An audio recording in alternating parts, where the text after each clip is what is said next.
ஆதியாகமம் அதிகாரம் 16. ஆதியாகமம் அதிகாரம் 16. ஆபிராமுடைய மனைவியாகிய சாராய்க்கு பிள்ளை இல்லாதிருந்தது.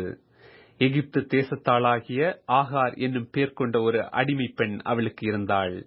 சாராய் ஆபிராமை நோக்கி, நான் பிள்ளை பெறாதபடிக்கு கர்த்தர் என் கர்ப்பத்தை அடைத்திருக்கிறார்.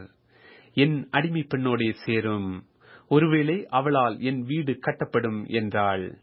சாராயின் வார்த்தைக்கு ஆபிராம் செவி கொடுத்தான்.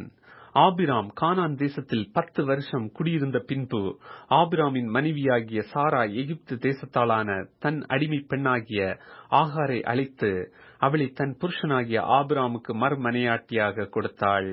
அவன் ஆகாரோடு சேர்ந்தபோது அவள் கர்ப்பம் தரித்தாள். அவள் தான் கர்ப்பவதியானதை கண்டபோது தன் நாச்சியாரை அற்பமாக எண்ணினாள். அப்பொழுது சாராய் ஆபிராமை நோக்கி, எனக்கு நேரிட்ட அநியாயம் உமது மேல் சுமரும். என் அடிமை பெண்ணை உம்முடைய மடியில் கொடுத்தேன். அவள் தான் கர்ப்பவதியானதை கண்டு என்னை அற்பமாக எண்ணுகிறாள். கர்த்தர் எனக்கும் உமக்கு நடுநின்று நியாயம் தீர்ப்பாராக என்றாள். அதற்கு ஆபிராம் சாராயை நோக்கி, இதோ உன் அடிமை பெண் உன் கைக்குள் இருக்கிறாள். உன் பார்வைக்கு நலமானபடி அவளுக்கு செய் என்றான். அப்பொழுது சாராய் அவளை கடினமாய் நடத்தினபடியால் அவளை விட்டு ஓடிப்போனாள்.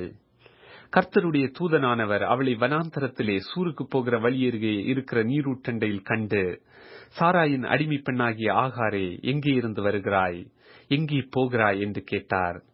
அவள், நான் என் நாச்சியாராகிய சாராயை விட்டு ஓடிப்போகிறேன் என்றாள்.